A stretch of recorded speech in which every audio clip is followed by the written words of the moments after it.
এই পৃথিবীতে আরেক ধরনের ভয়ঙ্কর মানুষ আছে, যারা কিনা নিজে দোষ করে কিন্তু স্বীকার করা তো দূরের কথা, সাথে সাথে আপনার উপরে চাপিয়ে দিবে। আর এমন ভাবে আপনার উপরে দোষ চাপিয়ে দিবে, আপনি কোনো কথাই বলতে পারবেন না। যারা নিজের দোষটাকে অন্যের কাঁধে চাপিয়ে দেয়, তাদের সাথে কখনো তর্কে যাবেন না, কারণ তর্ক করে আপনি কখনোই জিততে পারবেন না। কারণ তারা প্রতিটা মিথ্যাকে যুক্তি দিয়ে সাজিয়ে ফেলে। এই জন্য নিজের বিরুদ্ধে যখন কোনো কথা শুনবেন, তখন একটাই ফর্মুলা অ্যাপ্লাই করবেন, সেটা হচ্ছে শান্ত হয়ে চুপ করে শুনবেন। এটার কোনো বিকল্প নেই। আমি আপনাদেরকে অনেক কথা বলি, কিন্তু বাস্তব কথা কি জানেন?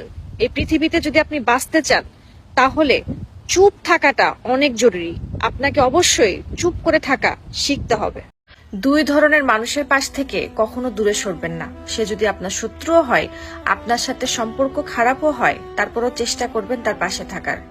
কারণ ওই সময় ওই ব্যক্তি যে দোয়াটা আপনার জন্য করবে, ইনশাআল্লাহ আল্লাহর দরবারে সরাসরি কবুল হবে। নাম্বার 1, মুসাফির, যে কিনা অন্য ভিন্ন দেশ থেকে আসছে। তার থাকার জায়গা নাই, ভালো খাওয়ার ব্যবস্থা নাই। আপনি তার জন্য একটা থাকার ব্যবস্থা করে দিলেন, খাওয়ার ব্যবস্থা করে দিলেন, তার প্রয়োজনীয় জিনিসগুলোর দিকে একটু খেয়াল করলেন। আপনার সামর্থ্য থাকলে সাধ্যের ভিতরে তাকে কিছু হাদিয়া দিলেন, দেখবেন আপনি যে শান্তিটা খুঁজে পাবেন, সেই শান্তি আর কোথাও পাবেন না। এবং ওই ব্যক্তি আপনার জন্য যে দোয়াটা করবে, ইনশাআল্লাহ আল্লাহ খুশি হয়ে সারা জীবন বৃষ্টির মতন আপনাকে বরকত দিতেই থাকবে। নাম্বার 2, গর্ভবতী নারী। এই সময় একটা নারী প্রচন্ড নিজেকে অসহায় মনে করে। সে চায় তার আশেপাশের মানুষগুলো তার সাথে একটু ভালো ব্যবহার করুক, তার পাশে থাকুক, তার সাথে একটু গল্প করুক, তার সাথে একটু সময় কাটাক। এমনকি একটা গর্ভবতী নারীকে যদি আপনি একটু করলা ভাজি করে দেন, তার কাছে মনে হবে এটা পৃথিবীর শ্রেষ্ঠ খাবার। এই জন্য যতটুকু পারবেন নিজের সাধ্যের মধ্যে মানুষের উপকার করার চেষ্টা করবেন। হ্যাঁ, আপনি বলতে পারেন আমি ভালো ব্যবহার করলে আমি দাম পাই না, আমি সেবা করলে দাম পাই না, আমি ভালো করলে সবসময় আমার সাথে উল্টাটাই ঘটে। কিন্তু আমি অনুরোধ রাখবো, বিনিময়টা সেই বান্দার কাছে চেয়েন না, বান্দার রবের কাছে চান। বান্দা আর কতটুকু দিতে পারবে, কিন্তু রব যখন দেওয়া শুরু করবে, আপনি রাখার জায়গা পাবেন না। কিছু মানুষের আত্মীয় স্বজন অনেক ভালো হয় জানেন।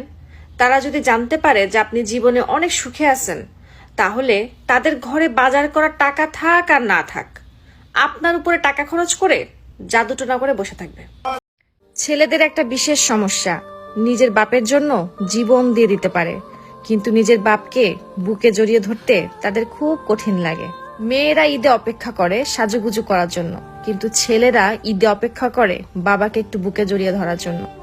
ছেলেরা বাবাকে বুকে জড়িয়ে ধরার সুযোগ কখনোই হাতছাড়া করে না।